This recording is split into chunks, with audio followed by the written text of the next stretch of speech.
All right, welcome to another episode of Inappropriate Earl. And today's episode is kind of weird and cool at the same time. Usually I know the people I'm interviewing, and, they're either comics or pro wrestlers or actors or, just people who I come across in my life. But today's guest is very special because I don't really know her. We met at her work, which is a place called Pink Dot, and it's on Sunset right by the Comedy Store. And one night I walked in there to get an energy drink at about 2 a.m. and before I go to the Comedy Store, and she just had this really bubbly and charismatic personality. And I said to myself, I want to know about this girl. I want to get her on my show because I think it's neat to get a guest who's on the rise, who's struggling in the city of LA, trying to make it.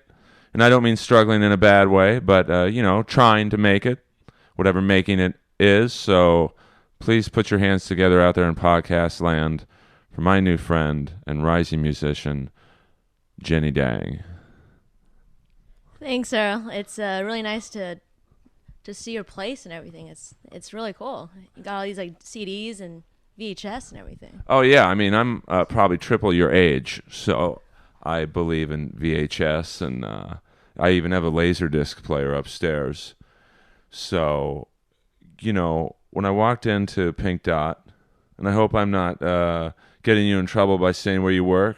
No, not at all. The more the merrier there, I think. Yeah, I mean, if you want to give out the night you're there, so you can drum up. Are you guys on commission at Pink Dot? Yeah, we get paid hourly, and then if we work front, it's like there's like a little tip jar. Okay, so listen, if you're in around Sunset and La Cienega, nighttime, going to clubs, going to the Comedy Store, wherever, stop by Pink Dot, tip Jenny well so she can get out of working at Pink Dot and become the fabulous musician that I know she is. I just really love meeting different arrays of people there, and it's usually, a lot of it's crazy people, but it kind of makes the day go by faster, and it's always kind of interesting, Like, who are when you say crazy people, like, I'm assuming drunks. Drunks, stoners, like, I've had people come in saying that they're on dope and everything. And, like, how many of them try and pick up on you? I mean, you're a very pretty girl. Thanks. I'm trying to make this as less creepy as possible because you don't know me. I could be a maniac or something. Yeah, I know. And look at me just coming into a maniac's house, or it could be. Or yeah, I mean, I could be like Ted Bundy or something. I mean, I'm not, but I mean, it must be hard for a beautiful girl trying to make it in the entertainment business to fend off all the werewolves. Yeah, I mean, after a while, it's kind of like this is happening so often. You kind of have a way to kind of like weed them out. I'd say like say something that's kind of like, wow, this girl she's like being upfront, but then she is kind of not really going with what I'm trying to do or like hit on her or anything. So usually just kind of, I mean, I'd listen to them, I'd be polite, I'm doing my job and everything, but at the end of the day, I'm just pretty straight up. I'm like, no, I'm not really down for it, but thanks for the invite, What have you ever been down for it? Like, not like as a guy so impressed you with his game, you gave him your number. These people have always been kind of like, something has always been kind of off. So the most has been like either, let's like hit up Facebook or Twitter or something. Something's like virtually safe. I'm like, that's pretty much the ball game there. Kind of like how we did it. Yeah. You were probably the one that I crossed that path, but then I have a heart for comedians, and I'm just like, you seem real, And that was kind of like that benefactor. Well, I have a heart for musicians because I have no musical talent. So I've always admired people who can play instruments and sing, and because it's just something I can't do. Like, what instruments are you proficient at? I've been playing bass. That's been kind of like the one that I've been doing the most for the past few years. It's kind of funny how it happened. I moved here for film, and I like studied business communication. Film was involved in that, and I got a few jobs on that caliber, but I met a friend that got me into playing bass. I never touched a bass before, and I played guitar growing up and everything, and we were playing together, and he was kind of that he loves Slash, totally into Motley Crue, likes Rat too there, and he I was playing with him in this really pitiful garage. It was like it smelled. There was rats running around, and he heard me play guitar, and he's like, "Hey, why don't you try this?" He threw a bass in my hand, and then I just kind of was hanging on a note, and it just kind of happened from there. Now, when you say there were rats running around, you don't mean actual members of the band Rat just running around. Yeah, that was a pun for you. Just bring it out there. I mean, they're my obsession. I Yeah. love Rat. I wanted to ask you what about them. I mean, they were in the ethos of '80s. You got Motley Crue, you got the glam. What about Rat? That was like, this is me. It's rock and roll. See, you've turned the tables. Now you're interviewing me. In a sense. What I liked about Rat was the singer doesn't have the greatest voice. His name's Stephen Pearcy.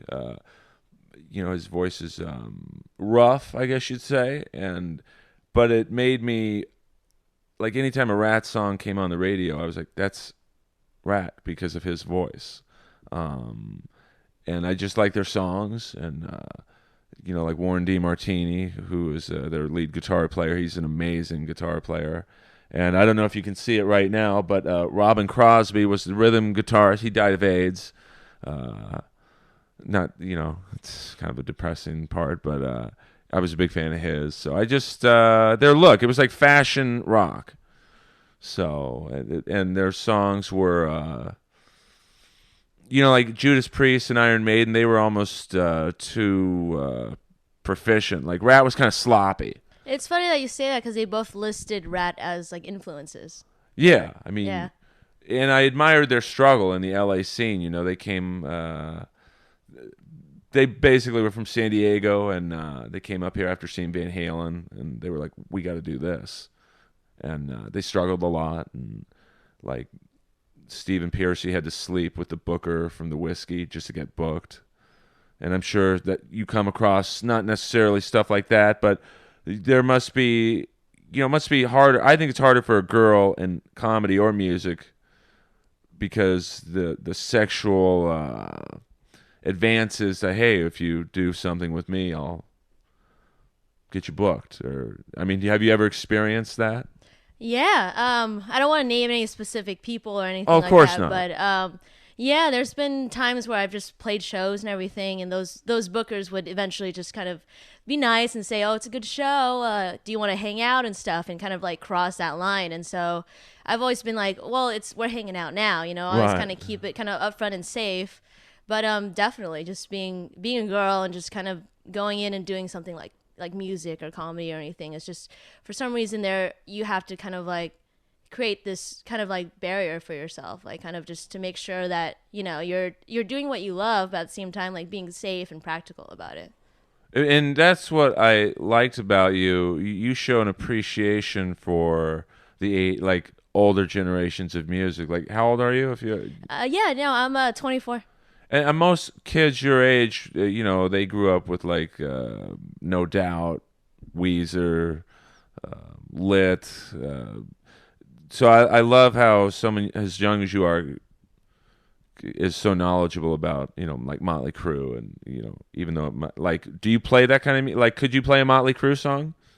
Yeah, I think it was that Kickstart My Heart. Yeah, my old guitarist, like he just really got me into. He was like showing me the chords of it, and we were just drinking and blazing and having fun. And I hope that's safe to say here. Oh yeah, this is Inappropriate Earl. Right. I mean, even if I'm you starting wanted, inappropriate. if you wanted to name names of people, you please do so. Yeah, Philippe Mashnalani. He moved to New York recently, but he's really the reason why I'm playing bass. So I blame you if you ever hear this. But he loves Motley Crue. He actually he gave me the book to read. The Dirt? Yeah. And it was out of control. And so that once I got to that chapter where they talked about Kickstart, I was like, okay, I kind of want to actually play the song and give it a try. We only really did it, after we went through our set and just like had fun and jammed it out. But that was actually the only one I ever learned. So. Well, I mean, The Dirt was probably the greatest book I've ever read. I mean, just I think one of the stories was that those guys were getting laid so much and they all had girlfriends. At the end of the night, Tommy Lee would rub a burrito on his balls to cover up the scent of other women to his girlfriend. And that's just one of the organs he rubbed. Yeah, I mean, Yeah. but to me, like, let's say you and I were dating and I was cheating on you, which I don't, I hate cheaters. I would never cheat on any girlfriend. Yeah, agreed. I mean, I've done it, in the past, and recently had it done, and it's to me, and it's no fun. But let's say you and I were dating.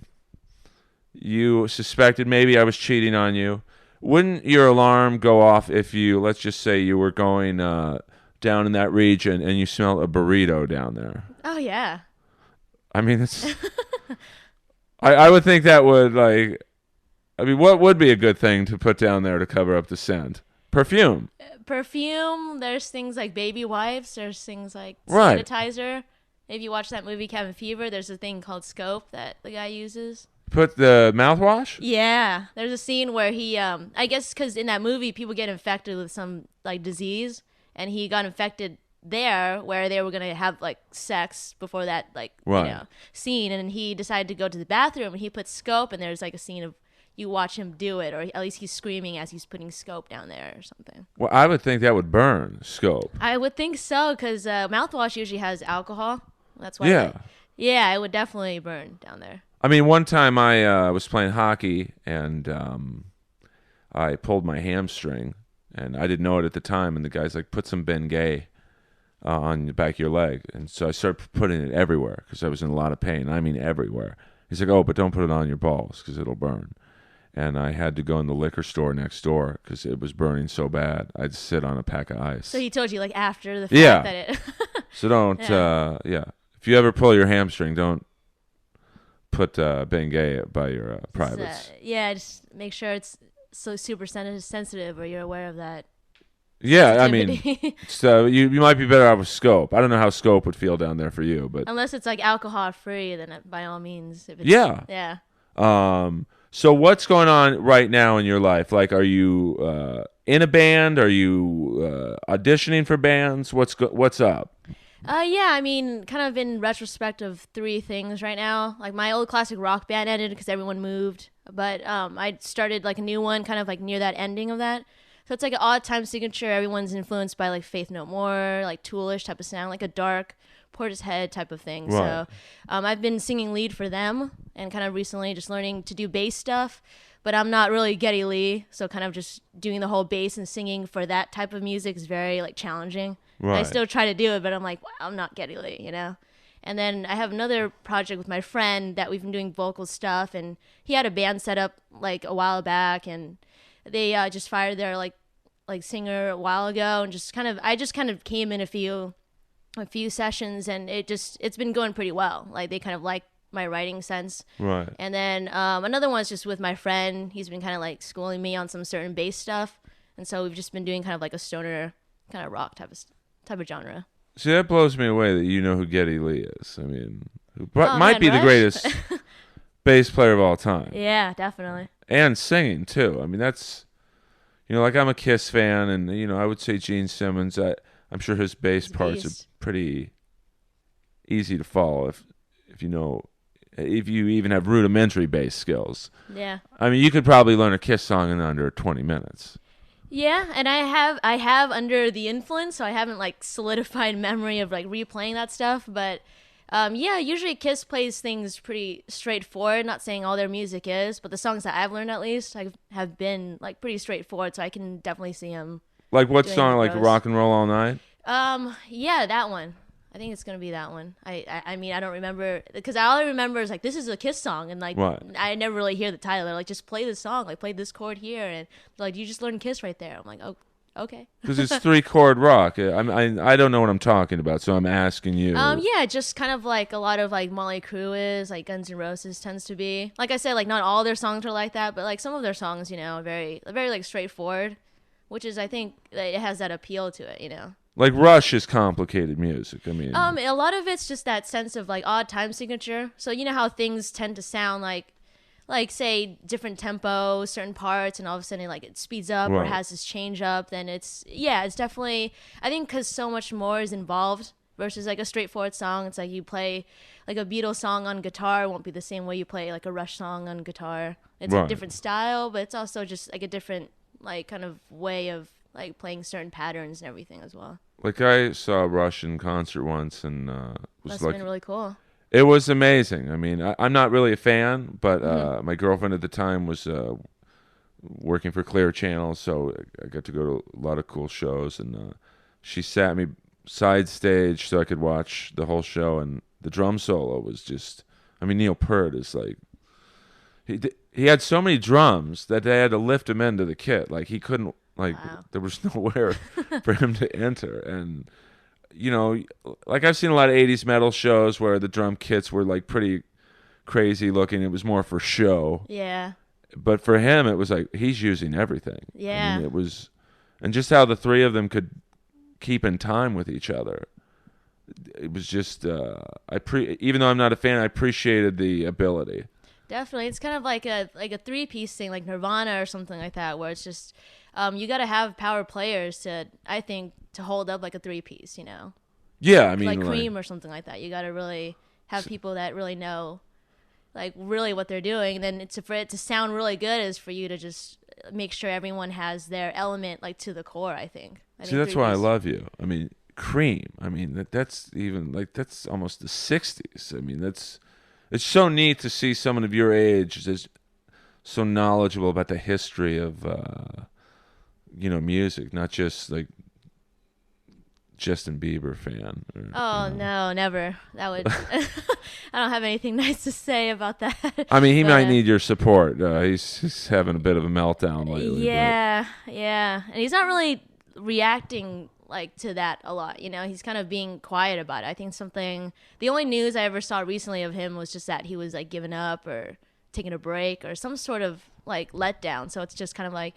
It's like in some media aspect, like they'll take something, like a little piece of something, and then they'll magnify it. So it's just like, as the person being magnified, don't you want to kind of like, just at least be real about the situation, not kind of let it, because almost doing that kind of, I think, kind of crushes credibility in a sense, right? Well, yeah. I mean, I'm not his biggest fan, but I don't Yeah. hate on the guy. I Yeah, mean, neither. I'm a fan of anyone who makes it in the business. Like, Yeah. I'm a Fabio fan. I mean, you know Yeah. who Fabio is? I know a story about him, about a seagull. Have you heard that one? No, please, Uh, please. So I think it was something along the lines he was at an amusement park and he was riding one of those like theme park rides where you're in a cart and you're held down by that bar, so that's the safety. And they were there. The car was going to the top of the ride, and I guess there was like a seagull that was flying at a certain distance. And as the ride was like zooming to like slide down, like a seagull like splatted on his face. So like the seagull dies on his face because the impact was so Right. tremendous. And then next thing you know, the news says Fabio kills seagull with his face. Well, Like, well, type of. yeah, no, I'd never heard that story before. I mean, I see him at my gym every day, Oh, that's funny. and I'm just, like he doesn't seem to be like the smartest guy in the world, Yeah. but he's still successful, and like he's a male model in his 50s, and usually the shelf life for a male model is, I mean, by your age, you're old, Yeah. and he's still working. So I have weird senses of admiration for, like I admire Justin Bieber for. I mean, I'm not like the biggest fan of his music, but he's huge.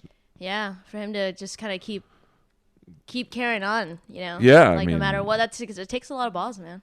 Oh yeah, I Yeah. mean, to be a little kid singing that garbage, I mean, you gotta really be confident in your abilities. Or just go to Benihana every last end of the week or something and just kind of just Yeah. tie that in while you're doing it. Yeah, I mean, it's just but that's why I like all my '80s bands. I mean, most of those bands. Poison Yeah. is a band that maybe musically weren't the best guys. I love their that music video.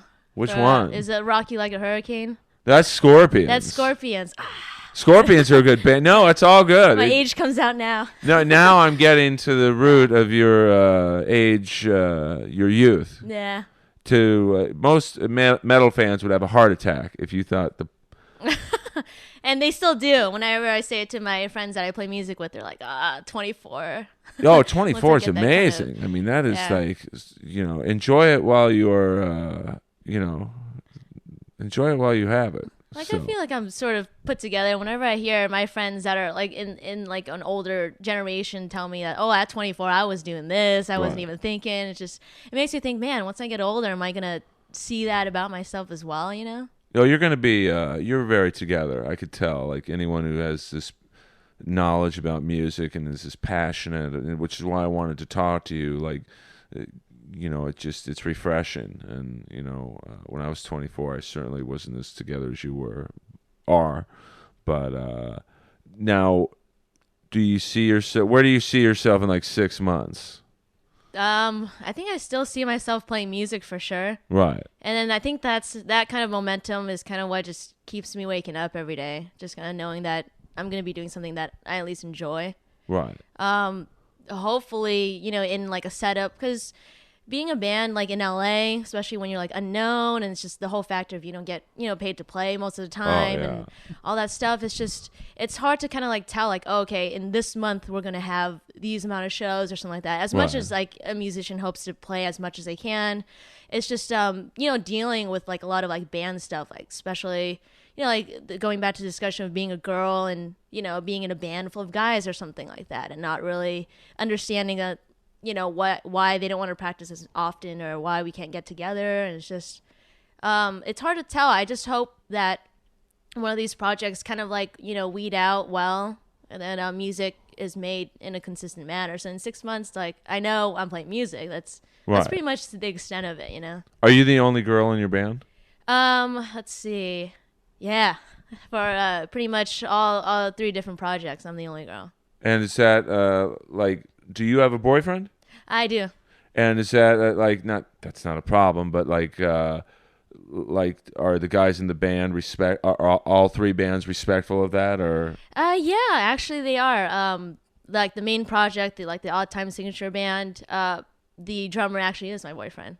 Oh, okay. So I started that project, and we were both out of like bad relationships, and it just kind of, we spent so much time writing music and stuff. We found out we had a lot of things in common. We're like, let's just try this dating thing. And I was like, oh no, there's like drama. I don't want to be like the White Stripes or something like that. Right. And but it's been going well. But it's a tricky factor because I'm like doing other stuff with like all guys, and I have to reassure them and everything like that, and as well as the other guys I'm jamming with, but they all are kind of in relationships or they're stable to that extent. Right. So, and I know like myself, and I know kind of like if people get too weird, I just cut it out, Right. Now, when you say you both got out of bad relationships, I mean, and this is where I want to know about the personal side. Like, was it just a bad breakup, or like what? I mean, what made it a bad relationship? I can't speak on his end because I don't really know his story, but on my end, it was just my ex at the time was also a drummer, but I never really played music with him, even though I think we jammed once or twice before. Right. He actually focused on one project because he was like running around doing 3 different projects, and he was constantly busy. We made it work though, but he ended up moving to Nashville. Okay. With that band, and it was just really the distance and the fact that like it was really hard because there's like a time difference in Tennessee versus LA, so it just eventually just spaced out, and so it just kind of became like this is really what's happening, and it just didn't fan out. Now, when you got into the new relationship, were you a little like cautious about, I don't want to date another drummer or musician again? Oh yeah. I just it's just like, especially being involved in music, it's like you tend to fall in love with like different things, like, oh man, like I like that guitar sound now, or I like that bass sound now. It's just so I did my fair share amount of dating, like musicians only. It became a phase of that for sure. And then I just kind of became open. Like I was dating, like I said, I moved out here for film, so it was like film people, because I was like, I immersed myself in that world. So that's eventually I just hang out with those people the most. So I date those people the most. And once I got out of that relationship, I was like, no drummers, no musicians, this is it. And I guess it was just our personality that we're just really goofy. We kind of are both like bubbly people, and we just like have this passion that just can't die. And so we just let the themes of that work out, and it just naturally became what it was. I mean, that must be hard to date someone in a band, especially if you're doing other bands too, just because you're around so many guys, and I'm sure he's around girls, and there must be a delicate balance of trying to reassure each other, like, hey, you guys are exclusive, I'm assuming. Yeah, definitely. So, do you live together? I spent a lot of time with him. Right. I have my own pad. I'm kind of Okay. very like I like to be kind of like an agent of just like, oh, this is my turf here. You got Right. your turf, but we can turf together from time to time. So You need your quiet space, like quiet creative space. space. And it's yeah, definitely. I definitely go there like a lot of times because working at Pink Dot, it's just you get the schedule of night and day, and then he usually works day. So when that kind of weird flexibility happens, I just have all of that time, and I just usually just play. Now, have you ever seen any famous musicians come to Pink? Have you ever given a famous musician a burrito or something? I haven't given them a burrito, which is you've inspired me to do. The next time, I'll definitely ask. And when I say that, I'm actually gonna do it. But Billy Gibbons came through like once or twice. From ZZ Top. Yeah, and I recognized him the first time I met him, and then the second time was just kind of like I knew because I rang him up and his receipt read Billy Gibbons, and he was the nicest guy ever, really really quiet. But then the second time he met me, he like kind of like talked a little bit more, was more open. Right. There's a boot store next to Pink Dot Yeah, that the I Western hear place. he hangs out there all the time. So I guess he gets his boots there, and hangs out all the time. And if he wants to pop by Pink Dot and get nuts or some snacks, he usually Now, flies through. do you know any ZZ Top songs? I can't name any, but Like Sharp Dressed Man? You've yeah, heard that? I know that one. Actually, there's a movie I think called Back to the Future. Yeah. I think it's on the third one where I kept replaying that song that ZZ Top wrote. I think for that movie. Now, the funny thing I find about ZZ Top is the Gibbons brothers have beards. The drummer doesn't have a beard, but his last name is Beard. That's funny. I didn't know that. You know, I'm full of a lot of useless information. It's pretty useful. It's making me crack a smile here. Right, well, that's important. I Yeah. mean, I want you to come back on future episodes, and because I really want to make this not necessarily a celebrity-based show I'm doing. Like I'll have a pro wrestler on, a UFC fighter, a musician. I'm having the drummer from Cinderella. Oh, very cool. Who works out at my gym, and same gym as Fabio. And actually, one day I was wearing a Cinderella T-shirt, Okay. and he stopped dead in his tracks. Uh-huh. Because they haven't, they still tour, but he, I think, had the best quote of any musician I've ever heard. When this was in Cinderella was pretty big in the late '80s, and they said, "Well, what are your career goals?" And he's like, "I just want to be good enough to play on the albums." Wow. Which was kind of like, Yeah. that was like a bummer to hear that, because they're like, "What do you mean you're the drummer? Yeah. What do you mean you don't play on the albums?" Like, Yeah.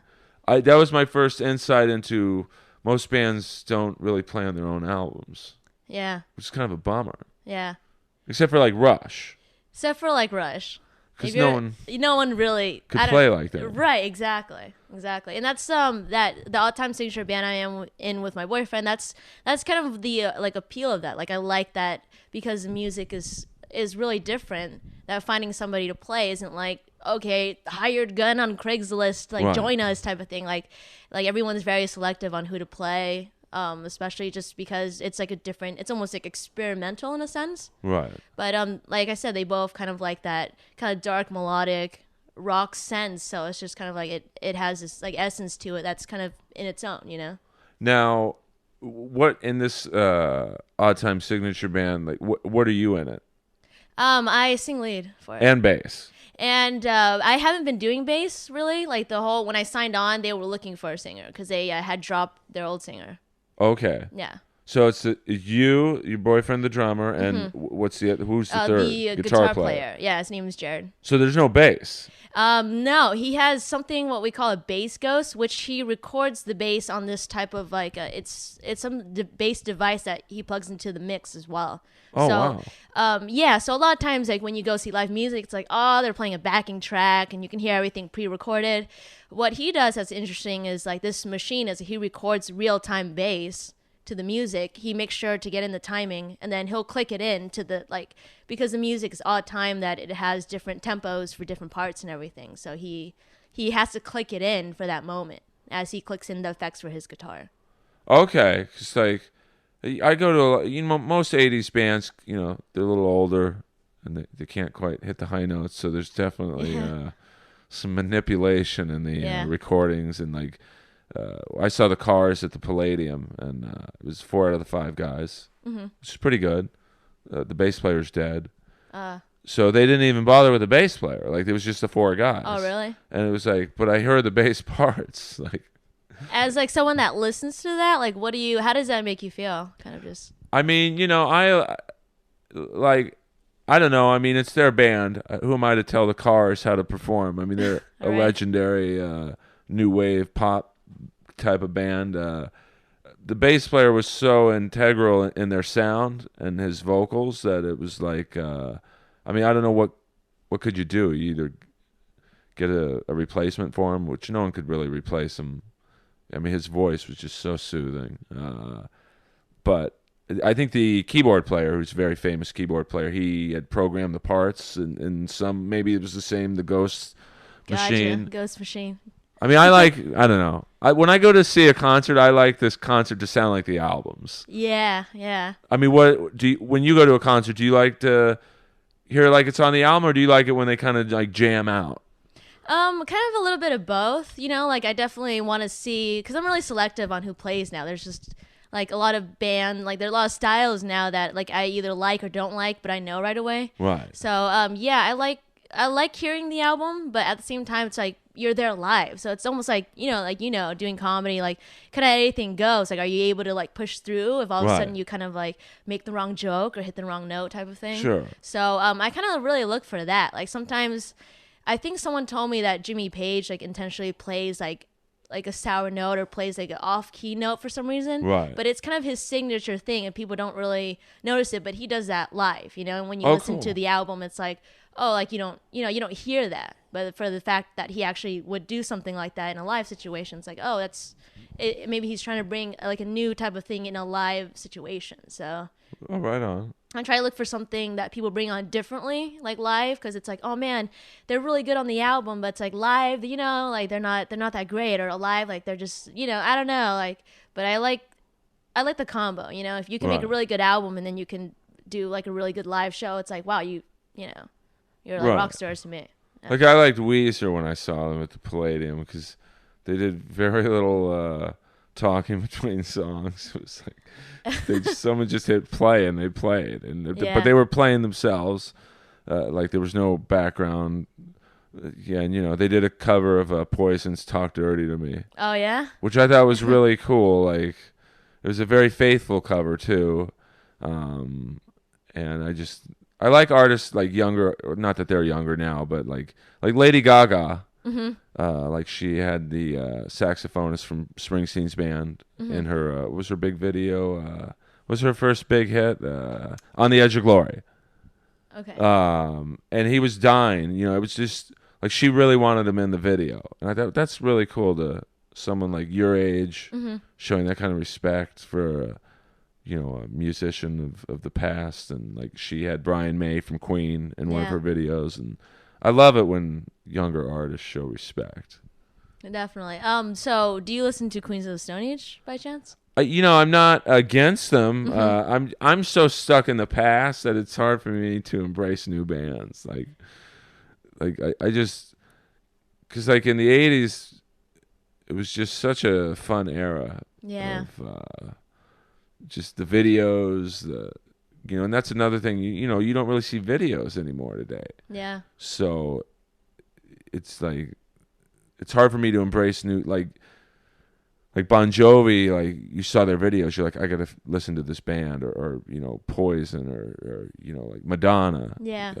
But like today, you don't, like, I've never seen a Queen's video, so I don't really get, and they don't really play music on the radio anymore. Like, it's just, I don't know. It's just a different vibe. It's funny that you mentioned that, because you have radio stations where they play, like the stuff, like the hip hop stuff that's popular, the pop stuff.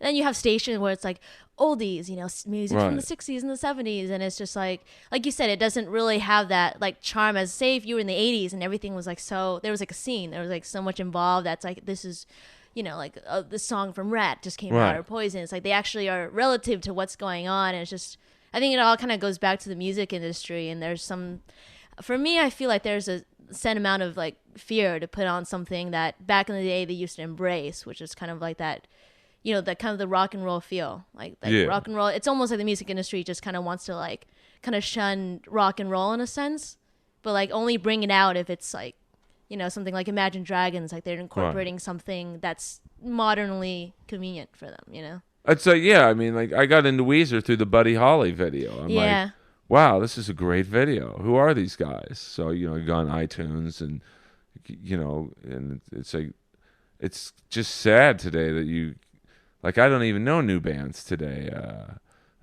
You can't really, it's such a different musical climate now. That, Yeah.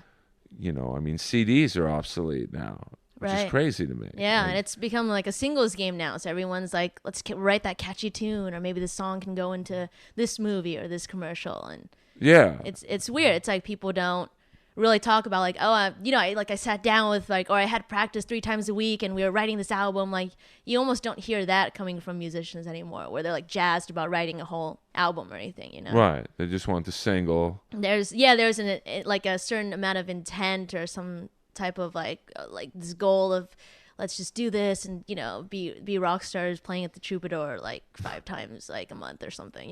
Pay to play though.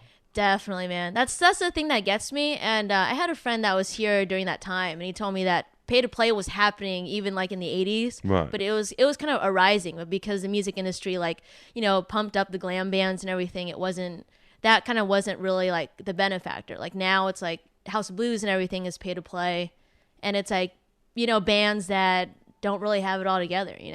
Oh, it's I mean, like, if you go to the Whiskey and you see like on the marquee, there's like literally 12 bands' names on it. You're like, who are these guys? Yeah. And maybe there's one or pay to play, for those of you not really knowing what that is the band has to buy tickets that they the scam is, oh well, you resell them for a profit. And, exactly.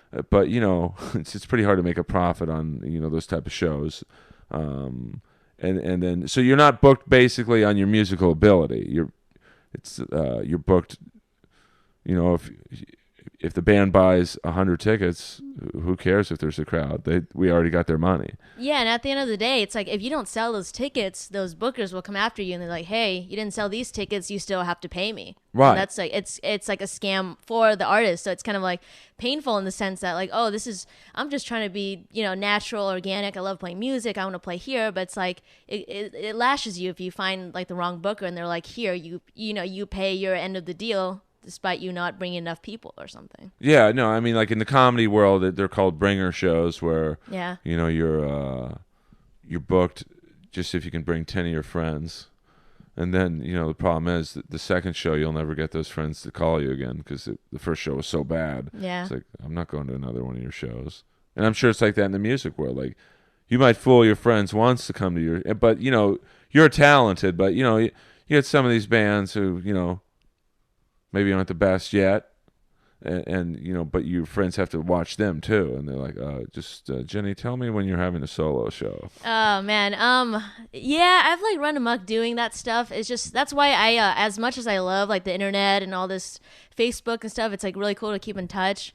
In terms of playing music, especially with my old classic rock band, I just really didn't go all the way to do the Facebook and stuff, and really when we should have. Because like now it's like when you play a show, they require you to have like SoundCloud and have music up.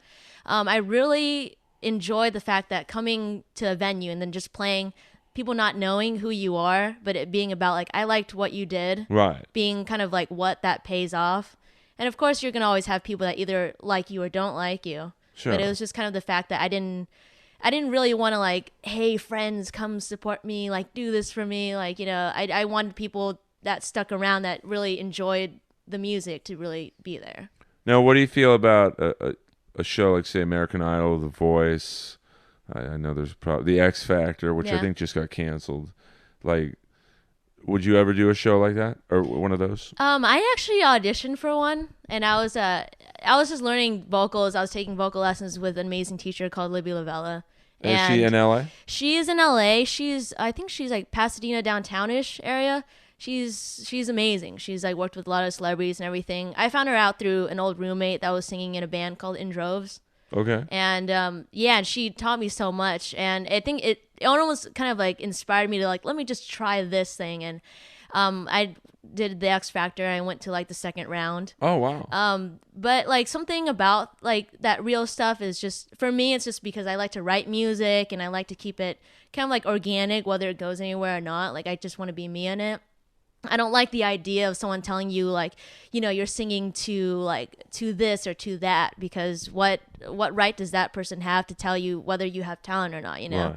I mean, if there's a case in point where you're playing and then everyone doesn't like the show, it's like you're trying to play metal in like an indie venue, then it's not going to go well, There's music's so subjective that like Right. Oh, for sure. going to shows like that, it's like because how that worked, like my experience of doing it was like they tried to look for more than just like, can this person sing, Right. like this person have the look, and and all those shows tend to kind of want to look for all that stuff, when at the end of the day it's like, what if you're like, you look like Notre Dame humpback guy, and like but then you have this beautiful, amazing voice, or you can really shred on the guitar and play, all the Rat covers and Right. everything, Well, I don't think they are looking for someone who can play the Rat covers. That would be a show I would watch. You know what though. I mean? I would watch that show too. See, I think they should do a version of American Idol or The Voice, which they're all the same to me. Yeah. Where you take all these '80s metal singers who are like broke and have no more money, Yeah. and you have a contest, and whoever wins gets a recording contract again. Yeah, I agree. I think they should do something that would be interesting, It would be just a It'd be different, real. like a lot of these bands, like Van Halen, does not have a record deal anymore. That's crazy to me. That like Yeah. one of the biggest bands of all time is like they don't have a label, and like a lot of band. I think Motley Crue puts out their own stuff. Yeah. I think they make more money actually because there's no middleman in the label. Kiss basically does their own thing now. But I just think if you gave some of these guys a shot, like Stephen Pearcy from Rat, Yeah. like I would love to have him sing like Boston's More Than a Feeling. Yeah. That could be pretty rough. And then like when you watch these talent shows nowadays, you're not going to see people sing that type of music, or like hardly are you going to catch them Yeah. kind of appreciate that like era, Like I liked on the one season of American Idol, Bo Bice. Okay, Who I don't was think I saw that one. He was I think he was from Texas. He had really long hair, and he sang a Badlands song, which Badlands was the band formed by Ozzy Osbourne's old guitar player, Jake E. Lee. Mm-hmm. And they had a singer, Ray Gillen, who had maybe the greatest voice ever.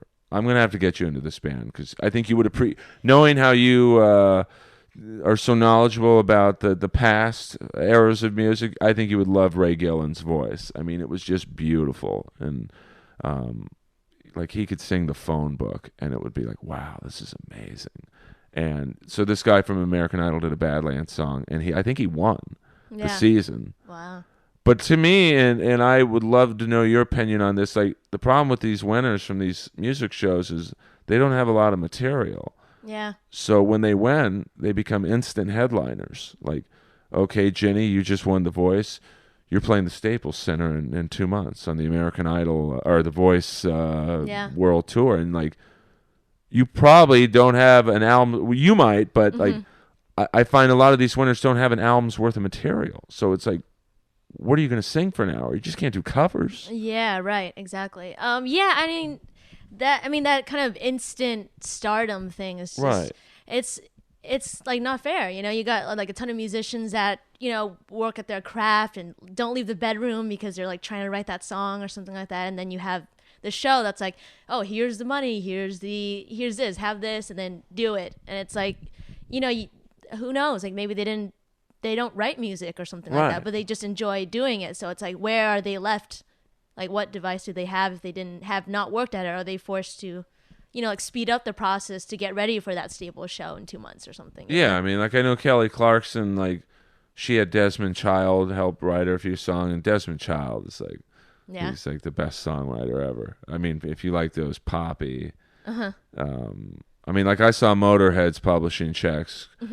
Because my ex-girlfriend manages them still, and they were like pretty nice checks, and they didn't really have, but they had like one hit, Ace of Spades, But Desmond Child has had like literally 50 top 40. I mean, it's like he must. Wow. Yeah. Do you aspire to get to that level? Just to have just 50 top 40 hits? And if it goes that way, that Right. would be nice. You know, it's like winning a lottery. If you win the lottery, it'd be nice.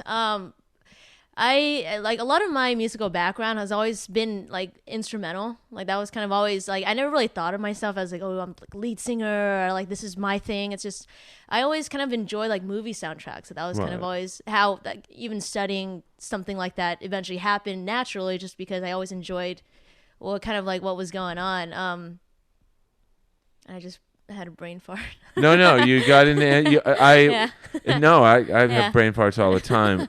I was asking oh, I guess what I was asking really was, what is your like number one goal in the future? Like, do you see yourself as like a Desmond Child type songwriter with just tons of hits, or do you just want to be known more like say like I'm going to throw a weird name out there, like a Gary Hoey, who's a guitar instrumental god.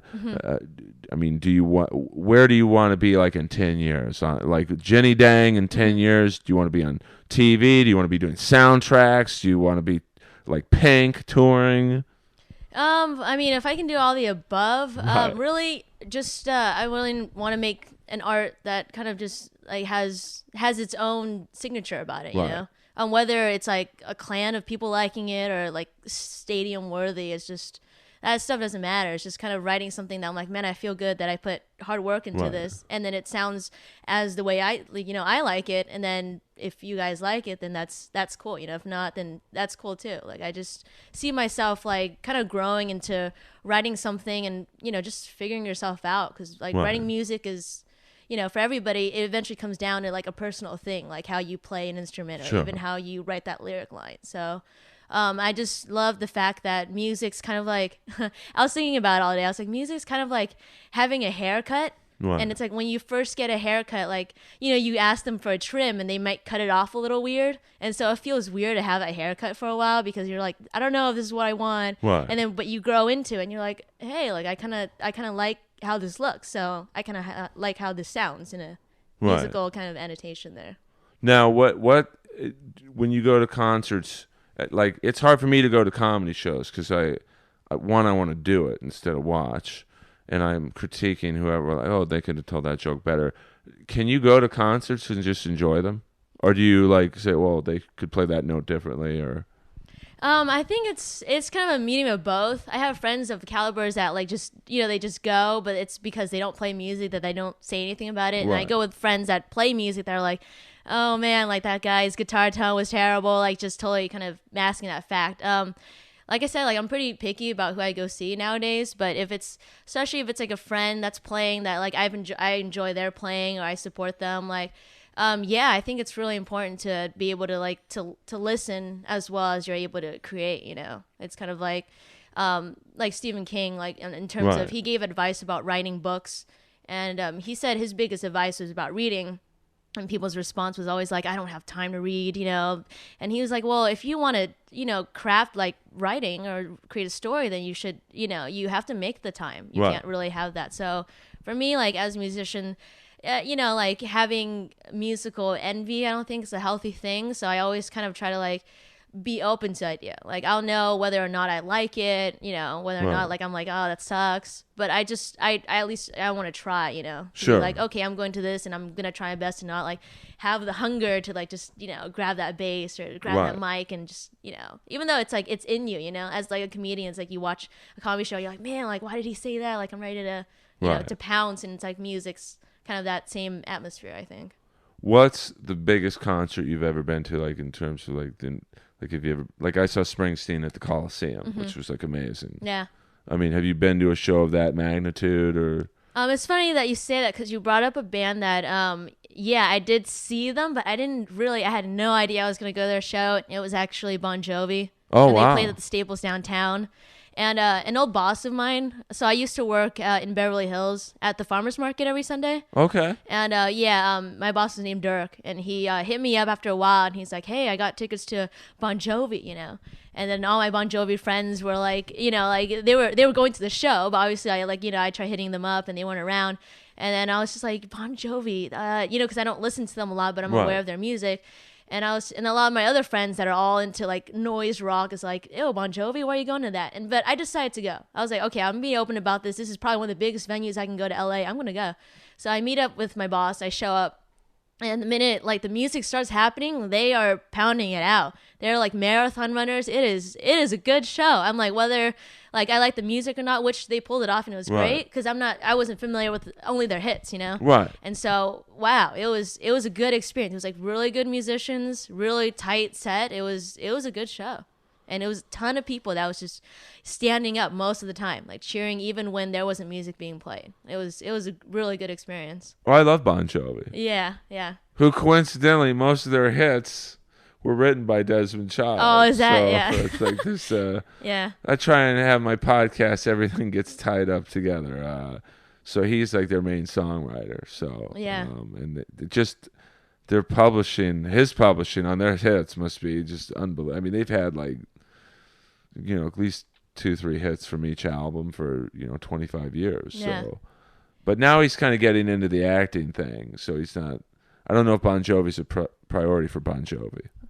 Well, I mean, if he can do as much as he can, Yeah. I wouldn't blame him. It's kind of like Slash recently did a soundtrack for some horror movie. I totally Right. forgot what it was called. My friend was like, "Hey, Slash is doing the soundtrack," and everyone's like, "Slash from Guns N' Roses," Right. and all this stuff. And it's like, I mean, one of my influences is Mike Patton. Oh, And, from Faith No More. Yeah, I love Faith No More, and it's the versatility, and it's just that kind of the spatial thinking. Right. Because I was listening to their old singer, Faith No More's old singer, like Mosley. Right. And it just sounded, it sounded a little more straightforward than what Patton added to that band. Right. And so, but Patton has done tons of soundtracks, and he's sure. done like a ton of different projects where it just kind of enhances that. So that's like I'm a big fan of being able to kind of bend that, like bend the normal a little bit. Like he kind of likes the weird, and I'm totally all about that too. He's Yeah, like the guy musically. from Oingo Boingo, Danny Elfman, who like, he made his big claim or mark in the world with being the singer from Oingo Boingo, but he got into soundtracks and he became so successful that he didn't need to do Oingo Boingo anymore. It's Yeah. like, and same thing with the drummer from the Police, Stuart Copeland. I mean, the Police don't like each other; they hate each other.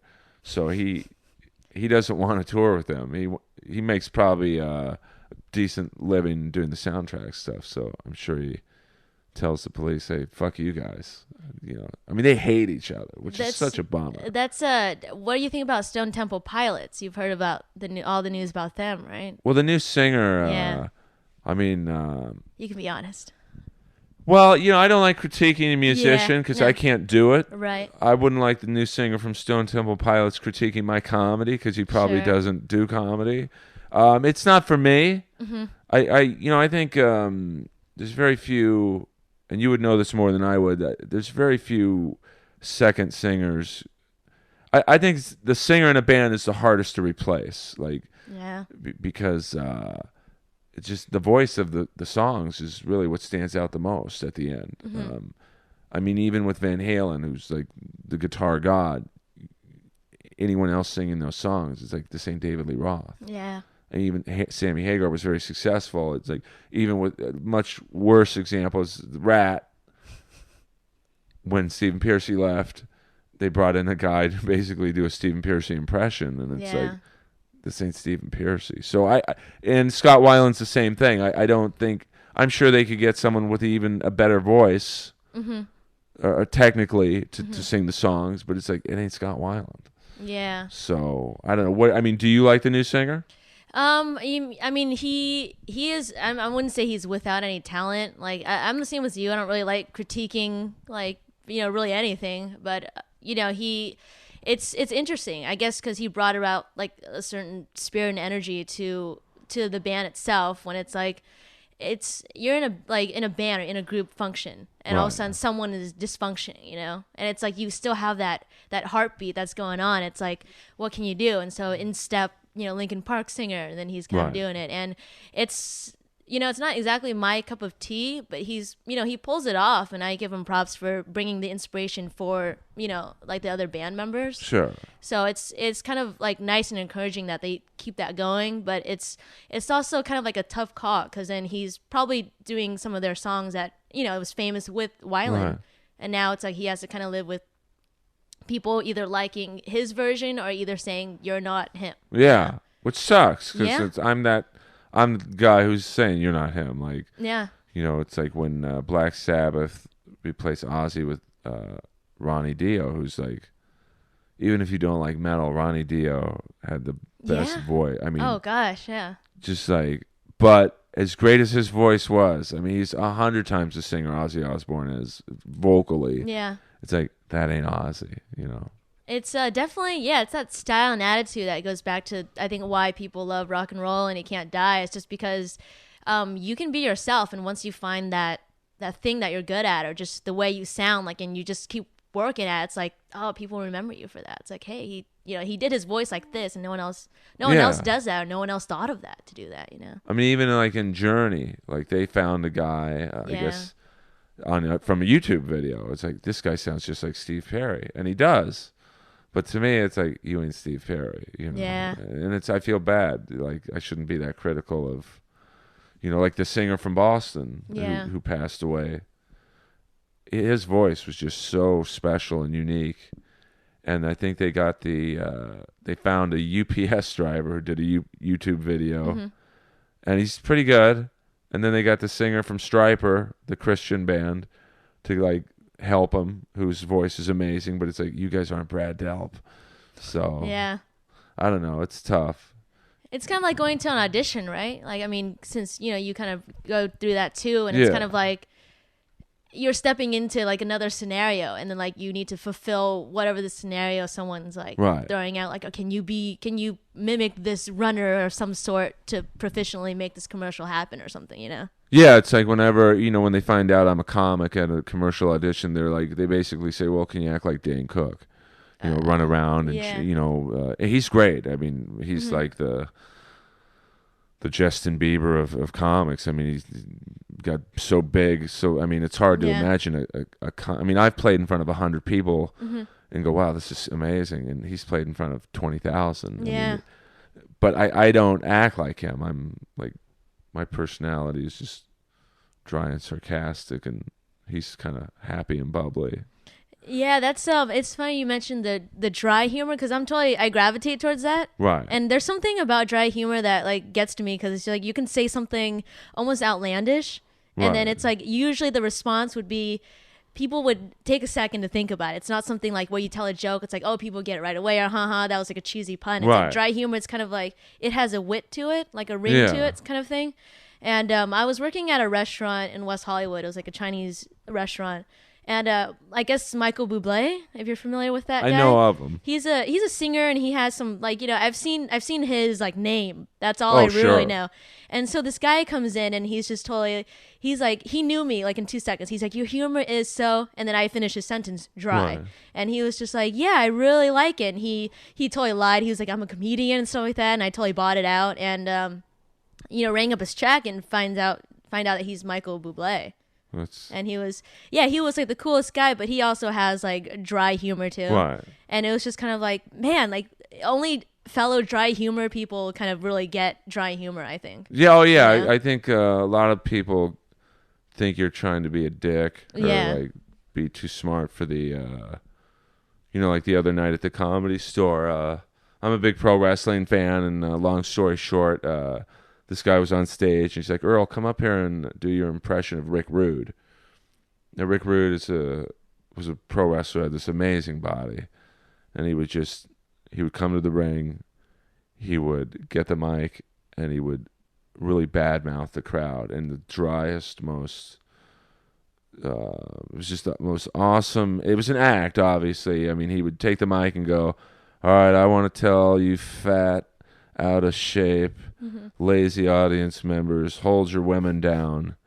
So I take off my robe and they can see what a real sexy body is like. And it was just so dry and like it was hilarious to me. Yeah. And so when I did that on stage at the Comedy Store, the people who had dry senses of humor totally got it. Yeah. And some people thought I was being serious. Yeah. Like they didn't get it. Like they really thought I was calling them fat, out of shape. And so yeah, I don't think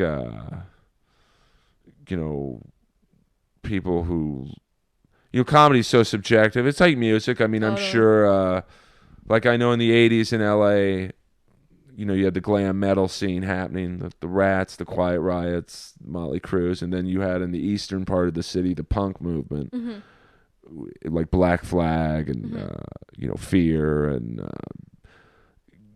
just hardcore punk, and they the two sides hated each other. Yeah, so, definitely. like I'm sure you see it all the time. Like punk fans would be like, Motley Crue sucks. Yeah, like I hate Kiss. They're so annoying. Yeah, like I hear that, but it's befitting from what they listen to. It's like their influences will probably like say the same. Right. About such things. It's like I think it really takes balls to just say like, oh, like if you grew up on like Cramps and like Black Flag and Agent Orange, to be able to say like, like I liked like Gangnam Style or something like that. It's kind of like, oh man, like this person is actually kind of a little more versatile.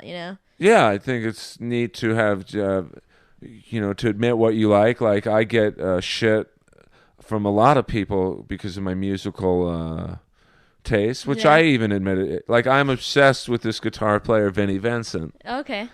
Who was in Kiss. In the early 80s, you had Gene, Paul, Ace, and Peter. Peter left, and they replaced him with... Peter was the drummer, and they replaced him with Eric Carr, who was like a very John Bonham... Totally reinvented their sound. And then Ace left because he was just crazy. And so Vinnie Vincent comes in. Yeah. And he was kicked out of Kiss 3 times in 2 years because he's just complete. He came into Kiss going, hey, I'm not going to be a hired gun. Yeah. I'm part of the band. Yeah. So I want full say and, songs, the songwriting, how we play them. And Gene and Paul were like, like, who is this guy? Yeah, coming who in are here you? and just... You're insane. Yeah. You're not an equal member. You're just the guy we basically are hiring to play Ace's parts. So he didn't last too long in Kiss. He then forms the Vinnie Vincent Invasion, which is maybe the cheesiest of the cheese from the 80s. I mean, just over-the-top guitars, over-the-top drums. They all look like transvestites. But I love Vinnie Vincent could write songs. Yeah. 2 years later, he was kicked out of the Vinnie Vincent Invasion. Wow, his own creation there. Like, that's impossible. Yeah, I guess so. I guess not for him, though. But he is my obsession. Like, and I think it takes a lot of balls for me to admit that. In 2014, to say that I like a band that most people, even I go, why do I like this band? Like, who's your favorite band of all time? If you had one concert to go to, I say, Jenny, the world's ending in 24 hours. I love you so much. Every band's having one final concert tonight. Where do you want to go? It had to be Queens of the Stone Age.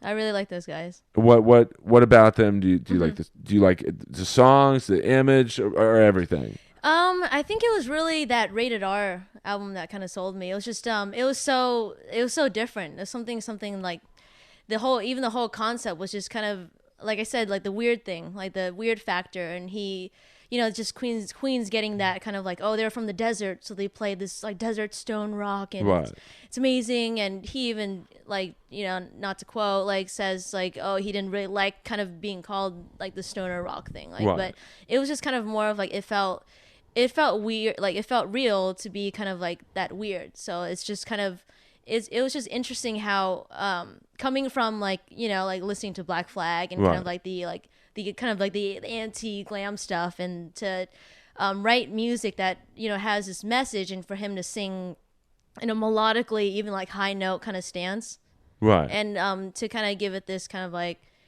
cool mustache, It's not some like trim mustache, but it's kind of like it's like nicely chopped, but it's clean, and it's kind of like it has a grit to it, Well, I gotcha. And yeah, I don't know what it was like that got me into it, but I think I just fell into it from hearing it from a friend. And they weren't obsessed about it. They're just like, oh, this is, I listened to Queens of Stone Age, I listened to like Judas Priest or something, and then I just slowly started listening to it, and it got me through a lot of like personal stuff. Oh, cool. And it just kind of became that like I think they're one of the most like kind of legit rock music sound right now, being in mainstream, because everything is so I don't know, like, sanitized now. Yeah, and corporate. And it feels like, though, they are like big and they're doing their thing, it's just it still has this essence of real rock for me.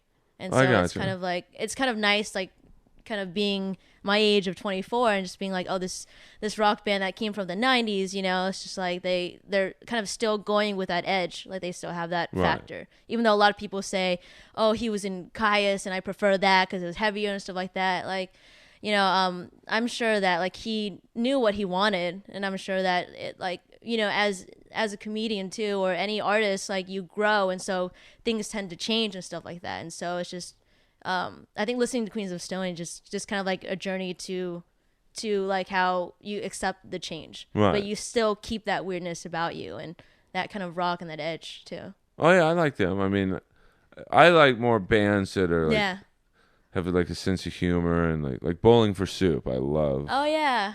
I mean, they are like this generation's Cheap Trick, like where they should be more popular, but I'm sure they care deep down, but it's like they just like, I don't know, they seem like they're content with not necessarily being as known as they should be. And they listed Rat as an influence too, right? I think you know that. Of course. Yeah. Probably...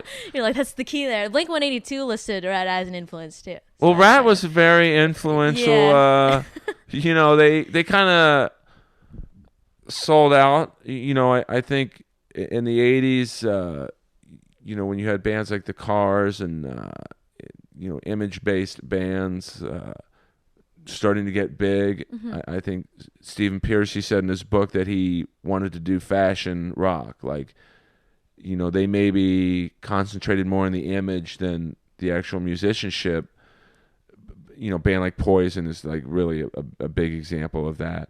But I mean, Rat were actually pretty good musicians. Like, the bass player was originally in Dokken, and Warren D. Martini is like, he's pretty good. And Robin Crosby, the rhythm player, was very good. And so I think they were maybe out of all those bands the best technically. From that. I mean, Judas Priest is a great band, a great voice. Which is kind of wild that the lead singer's gay. But that fan base would have had a riot if they would have known. Like, he was pretty on the DL. I mean, do you care like about the personal lives of like if the Queens of Stone Age singer came out and said, I'm gay? I mean, do you care about like can you just listen to a band? Like, I don't care. But can you separate their personal lives from just the band? Like, if yeah, I mean, if it was in that kind of like that distant knowledge, kind of like it's kind of like my friend or my boyfriend saying that his friend met Incubus, like the lead singer of it, and found out, and the guy was like an asshole towards him, so he just doesn't really listen to their music. And I guess Pardon Me played on like one of their hit songs, and he's like, I like that song, but it's just like, it's just like I remember he was kind of like an asshole type of thing. And so I guess it goes back to your question. And if it's something like of that nature, like if you can still craft like good songs or something of that sort, like you can, be a part-time, like zoologist or something like that, and I'd still enjoy you. I wouldn't kind of let your personal taste of what you enjoy like affect me, unless it starts affecting like, like you become a Scientologist and you start writing about Scientologist themes in your songs, and then okay, that's something that I'm like, I don't know anymore, unless it's really good. But I can differentiate it, unless like if I meet somebody in person, that's kind of like that's like cutting the ribbon at the end of the race kind of deal for me. It's like, oh, like, wow, you turn out to be a real asshole. Like, I just, just because being in LA and you meet a lot of strong independent people that are like on this quest to be an artist or to be whatever they want to be, and it's like, it's like to that notch of like, wow, you realize like this person isn't trying, they don't want to be who they are. Like they it kind of like takes the credibility again out of like what they're doing, you know? Sure. So. It's always tough when you meet someone. Yeah. Like David Arquette, the actor, is an incredibly cool guy. Yeah. So it made me a bigger fan. I mean, I haven't had too many bad celebrity, like CeCe DeVille from Poison. Mm-hmm. I met him at Mel's Diner one night, and I walked up to him and I said, "Hey, I loved your cover of Grand Funk's We're an American Band." And he's like, "Well, how'd you get it?" I'll be honest with you, I illegally downloaded it. And I reached into my wallet to give him $1, just like, "Here's your cut." He's like, "Don't worry about it. I steal all my music too." Oh, nice. And it was just neat. It like made me 100 times more of a fan than his. Just, it's neat when they're nice, and like O.J. Simpson was nice to me when I met him. Oh yeah. And look how crazy. I mean, I don't know what happened. That was before the craziness, right? Yeah, that was kind of. That was before the double murder that he didn't do. That would have changed it if you were like, this guy was involved in a double murder. Then you would be like, this guy. Yeah. Yeah. That's probably the limit. Or the bar where the bar's set for me in terms of disliking someone, a double murder. Yeah, and it's a gratifying feeling when you meet somebody that is either in that retrospect of what you enjoy and they turn out to be cool people. Oh, it's the best. One of the first shows I played with, my old band was, the Chamber Brothers.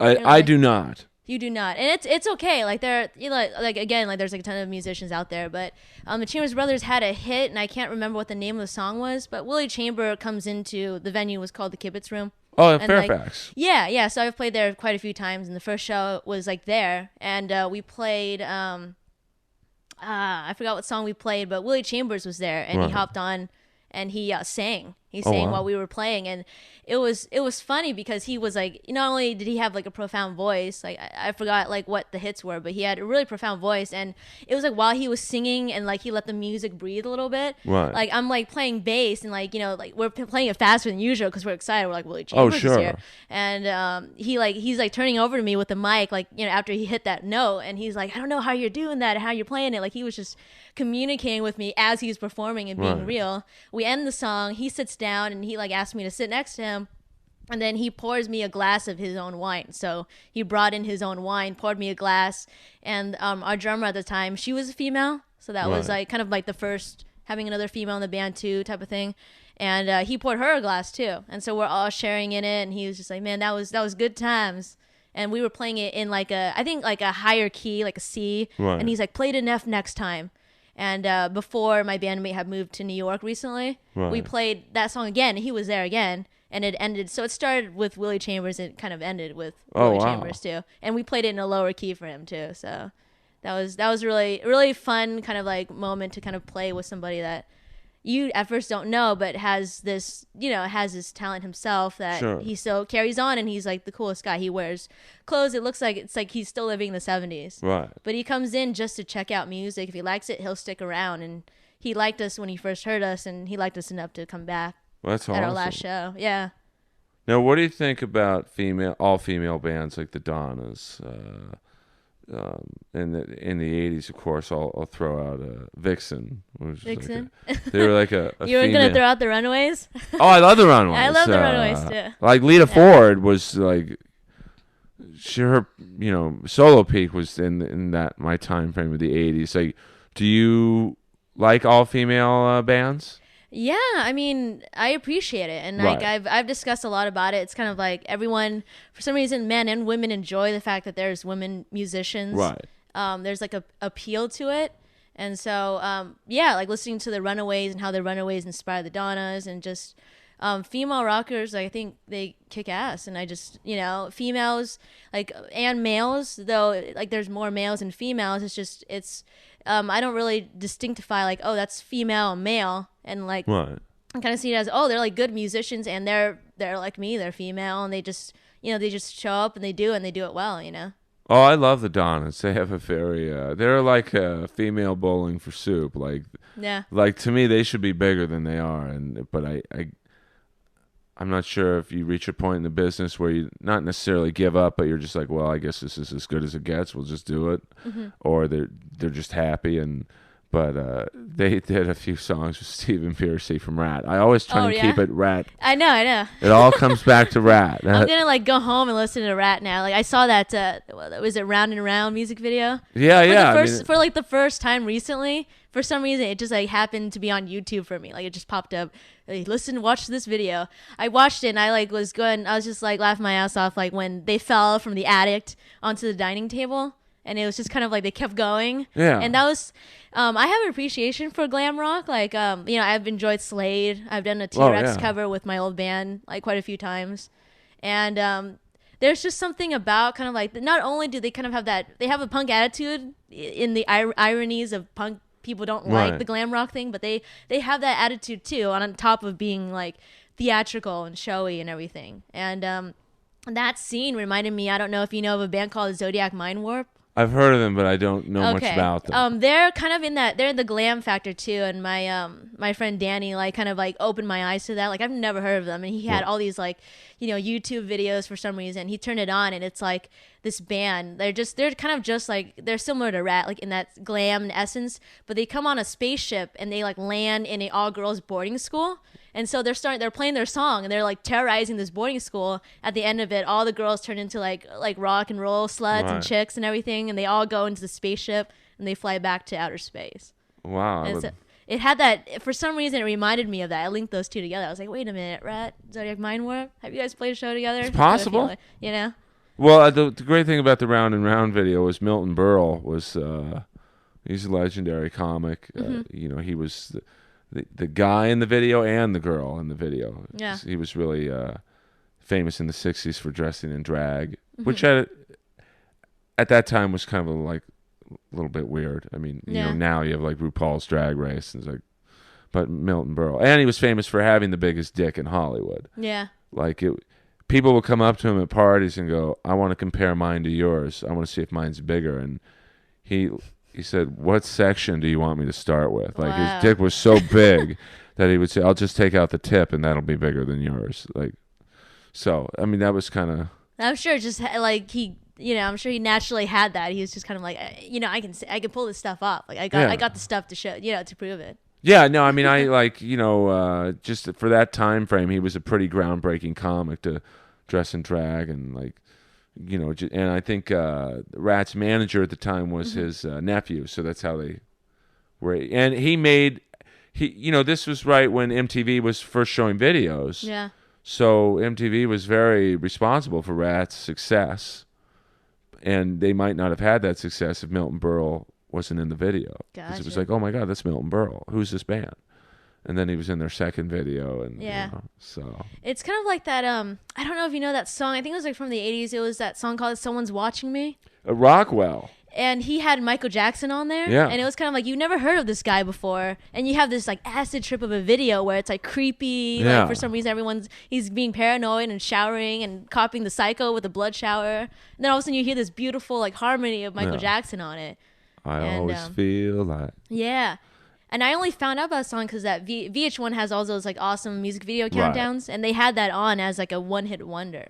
Yeah, he was definitely the epitome of a one-hit wonder. Yeah. And I think he was Berry Gordy's son, who was the founder of Motown or something. I'm not too knowledgeable about Motown, but Berry Gordy is a legend. He's like Quincy Jones. Like, wow, it's Berry. Yeah. So it had to have been a bummer to be Berry Gordy's son, to have Michael Jackson sing on your, and this was at Michael Jackson's peak of like, this is before the child molesting stuff was really hitting home, and that was like your only hit.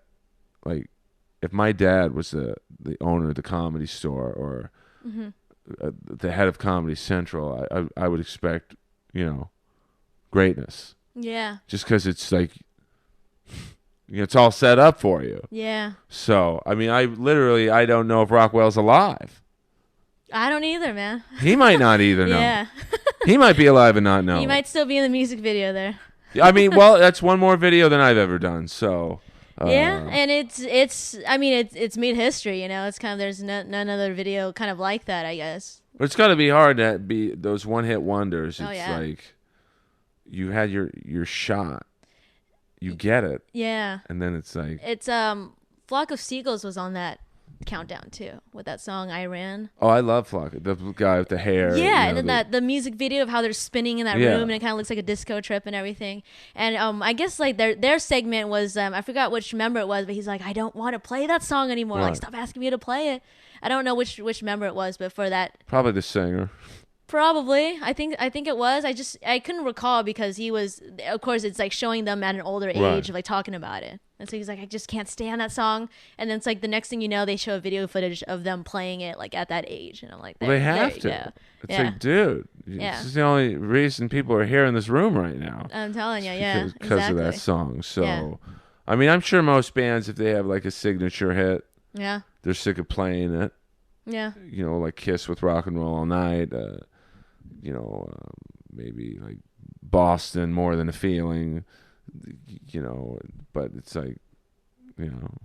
I think like Alice Cooper or something like that was talking about like Jimi Hendrix and how Right. he got tired of playing Foxy Lady. Yeah. Like he was just like, I'm sick of the song. Like before he actually even went on and was like talking about it.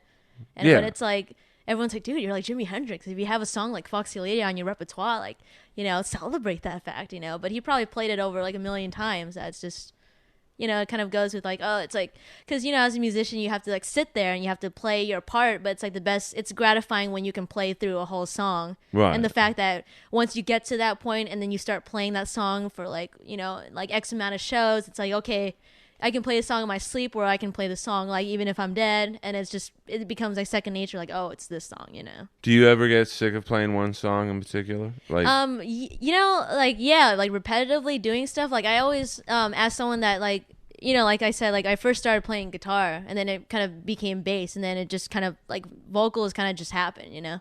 But I practice and I work on songs like repetitively to make sure I get it right. But it's like I really try not to like beat a dead Right. horse with it. Like I'll just make sure I practice it, but I let it breathe, because I don't want to start like practicing a song and just being like, oh, I'm sick of the song and I don't even want to play it anymore. It's like I'm trying to make the song the best it can be. So like if I find myself like, oh man, I'm playing this, I'll take a break and I'll put on let's say like a rap music video and be like, okay, I'm breathing now. Oh, This yeah. is why I'm kind of doing it. wait, did you say a rap or a rat? Oh, music? rat. Oh, yeah. You got to. With the T there. I had the weirdest deja vu moment the other day. I was driving on Melrose, and in the video for Rats, Back for More, there's a restaurant. They do this stupid scene in where this guy's talking to these two girls. The guys from Rat walk in and just snap their fingers, and the girls leave with them. Yeah. And I saw that restaurant. Like, it's still called the same restaurant that it was in the video. I'm like, Oh, cool. it was very. I had a moment Yeah. with a rat moment. Now let me ask you this: your boyfriend's the drummer in your one of your current bands right now. Mm-hmm. Have you ever? How long have you guys been dating? Since like a little bit after I joined it, so like about sometime in July. Okay, so it's so you're still in the honeymoon phase. Yeah, still going through that. Now, what do you think? And maybe this has happened already. You have a show or a rehearsal, any situation where you have to, play with him. Have you ever been in an argument and you still had to like? Oh yeah. Yeah. Has that affected either one of your performances? I wouldn't say so. I think it wouldn't get to that far at that point. It would always be like it would hit it at practice. Right. And I'm kind of that person. It's like if you're like an asshole to me, it's like I just don't really take it and not say anything. I'll probably be an asshole, become an asshole all of a sudden, or like a bitch or whatever you call it. It'll bother me until it gets like resolved, And so I got you. It was like one practice where we couldn't get along, and I can't figure out what the situation was. But like Jared was like, I noticed there's something wrong. And so he kind of like he kind of equally became, unfortunately, like the treaty, Switzerland of gotcha. us. And so we talked it out and, just started playing. And then just, that's like the good thing about music is like once you start playing, all the doubts of whether Right. people like this or not, or whether you can get along kind of just don't really matter at that moment. But definitely like when we were at practice, it's just, it had to be talked about for like a good hour Right. before like anything was even done. I mean, it's got to be hard to be dating someone like I know Gwen Stefani was Yeah. dating. Yeah. I forget. It was the guitar player, no doubt, or the bass player, or the drummer. Who I knows? thought it was the drummer. You're probably It was right. the drummer. I'm Yeah.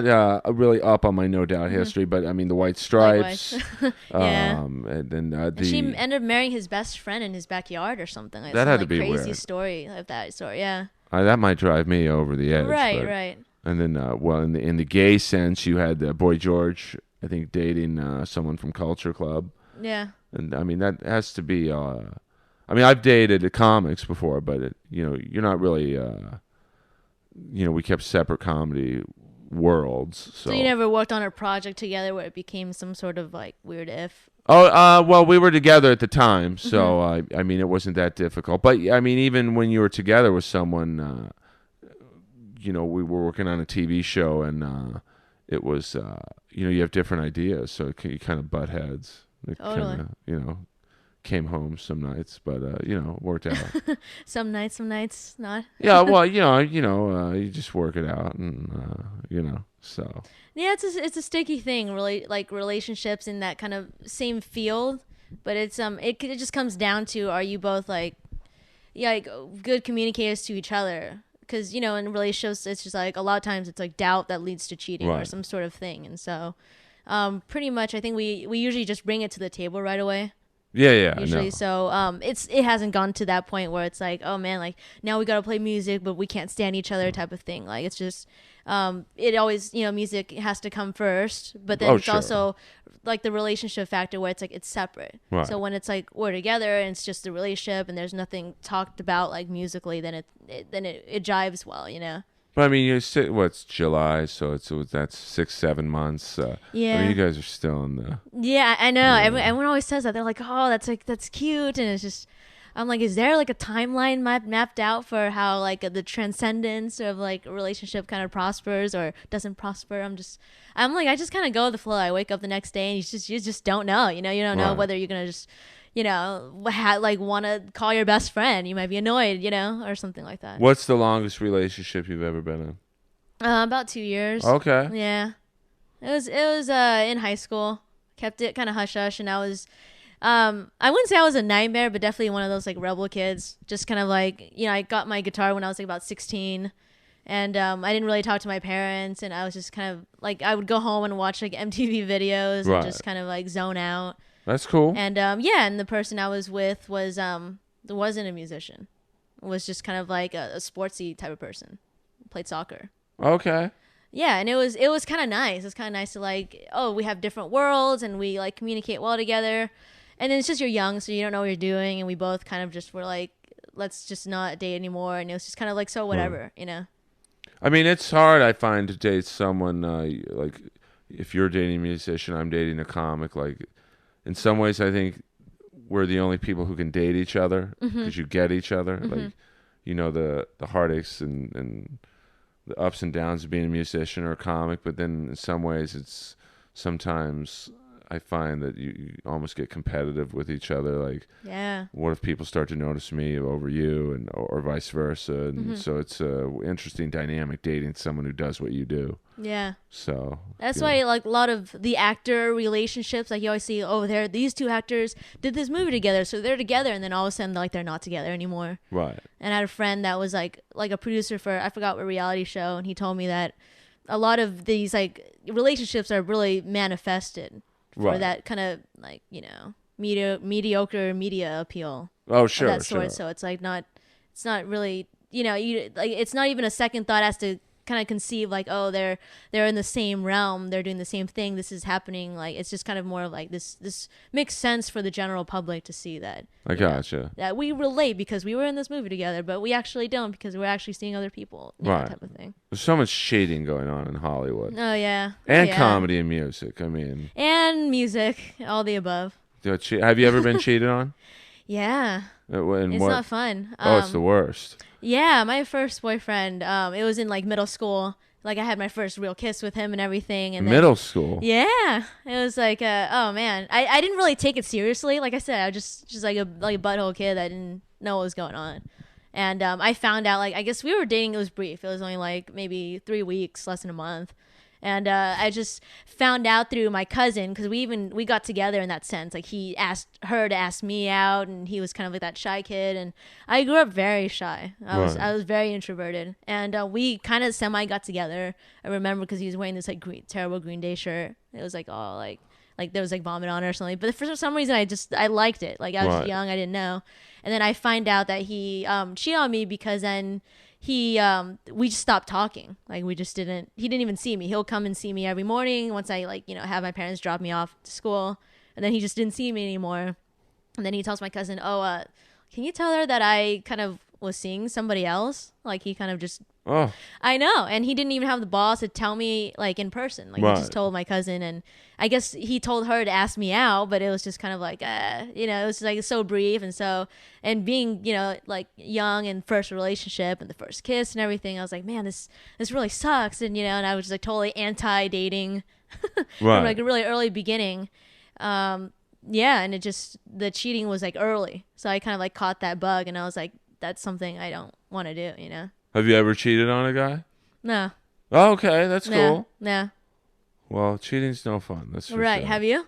Have I ever cheated on a guy? Yeah. Never. I've never. Yeah. Cheat on some girls. I'm just kidding. Oh, you did? Well, let's get into that story. I was going to wrap it up, but we'll save that one for the next podcast. I mean, I've cheated on girls, and it was just more about my insecurities and just. But then I was cheated on, and I'll never cheat on anyone again. And that's kind of like it kind of just happens. Like, it's just what can you condone as cheating if like you're in a relationship and it's like it has ended, or like, do you have to say something verbally for it to be like this relationship's over, and you were seeing somebody that all of a sudden it's I mean, I would prefer that. I would prefer to be told, Earl, I don't want to date you anymore. Yeah. And then go off and fuck 12 guys. It's not that. Then stay with me and. That's I can see that. But it taught me a lesson. I look at it as karma. I will never ever cheat on a girl again. This is the pain, and I used to not believe in karma. Like, just do whatever you want, But now I think I do.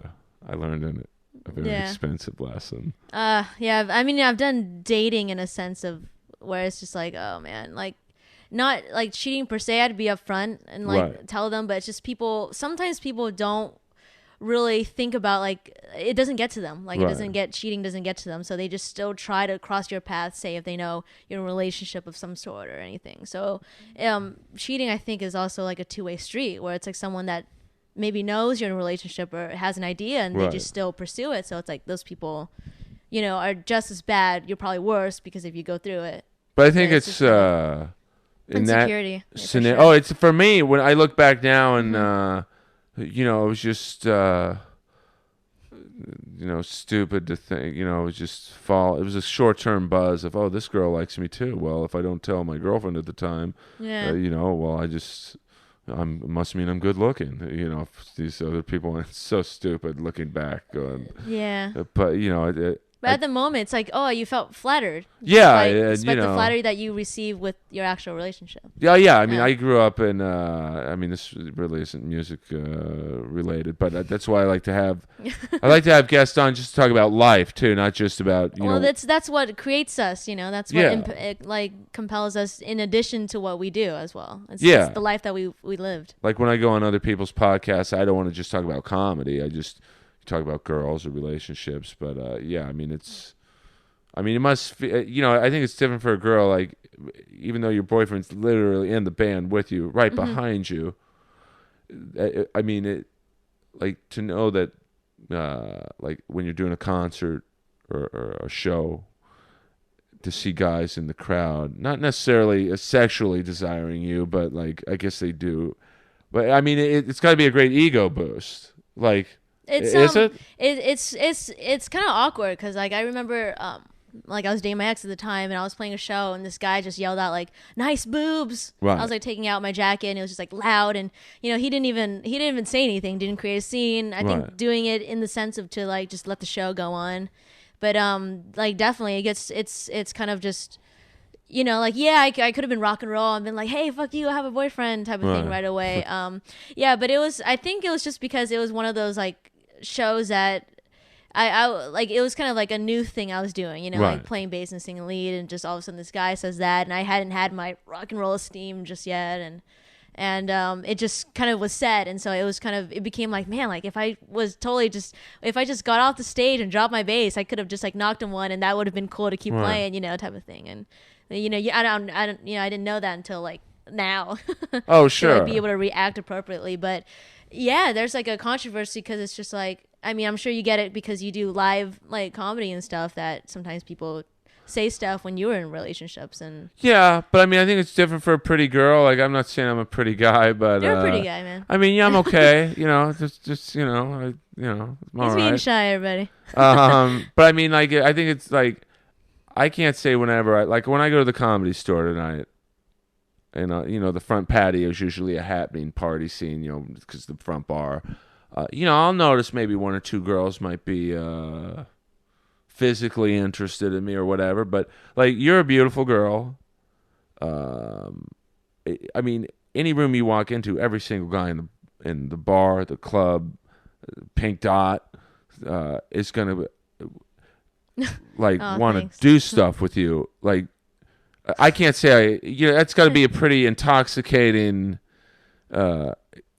feeling to have, you know, to know that when you walk into any room, every guy in the room wants you. Not just sexually, but you know, like, you're, you know, very pretty. I mean, does that do your ego good, or do you not even notice it most of the night?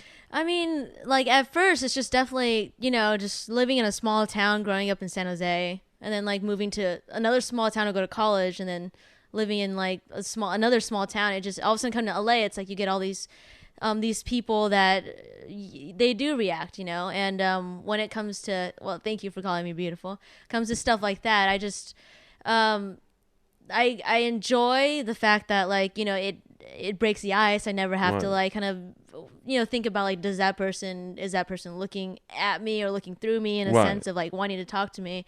I don't know. It's just I think what I enjoy is like when people like the people that give me attention is somebody that like sees what I can do versus see what lies before them type of thing. Sure. And it's like you know, you have a good comedy set, and then like, you know, you notice that one girl was attracted to you, but it was like another girl that came up that was like, that one joke made me laugh, and she kind of like got into like what you were trying to do, like your intention, that you found. All of a sudden she has you, and the girl that was eyeing you, you know, didn't really, she didn't pursue it, or she didn't like kind of engage in that way. So whether that's true or not, like you said, like I don't like dig deeper if in that sense.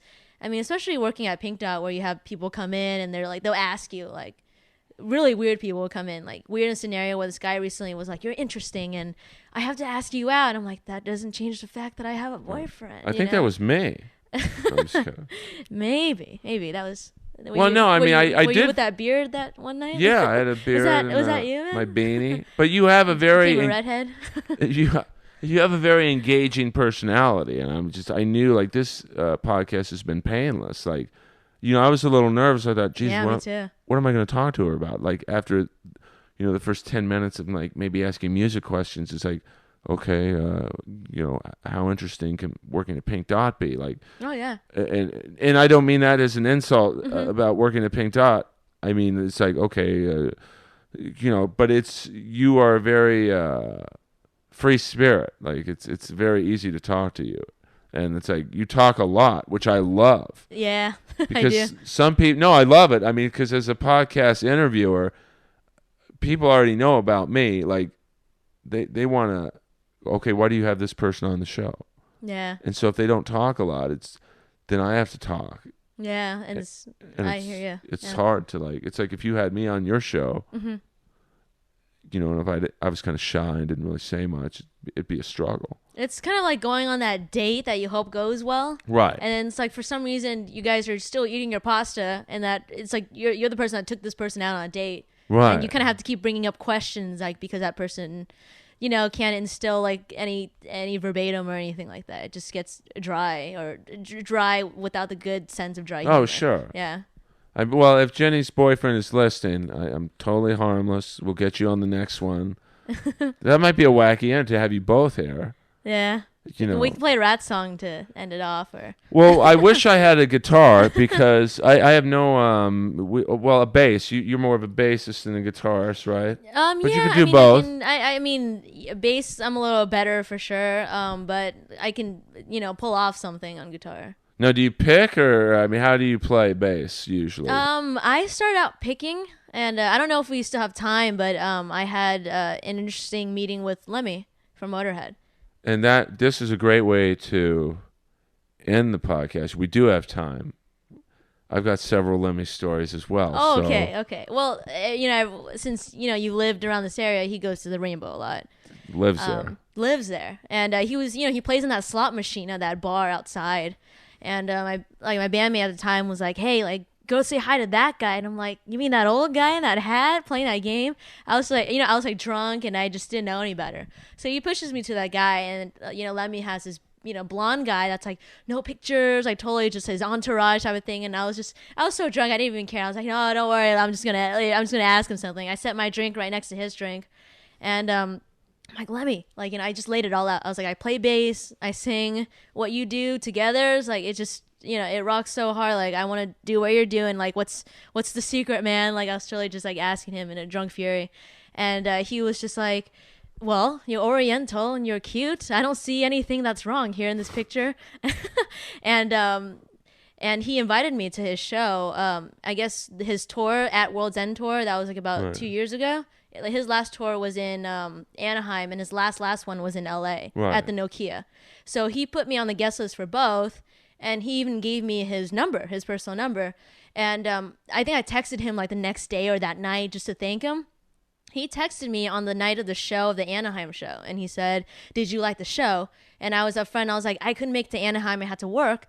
And he was like, okay, I'll just put you on the list for the Nokia one in LA. So I actually ended up going to that. And he put me on the list. I think it was like VIP, but you needed like like all the VIP to get backstage and everything. So we were in the VIP with me and my bandmate, and I texted him. I was like, "Lemmy, I'm in the room waiting for the show. Thank you so much." And then the next thing you know, a security guard comes up to me and he's like, "Are you Jenny?" And I'm like, "Yeah, I'm Jenny Dang." And he's like, "Yeah, exactly. Bring your friend. Come on." And he leads me down to like the backstage, and we go into Lemmy's like dressing room. And there's like this like disarray of tons of people. Like, it looked like they just had a meeting and they all went out. Lemmy's in front of this vanity, and like like the last person you'd expect to be right next to him is his shoemaker. Right. And Lemmy has all these different types of shoes laid out, like 12 different pairs at least.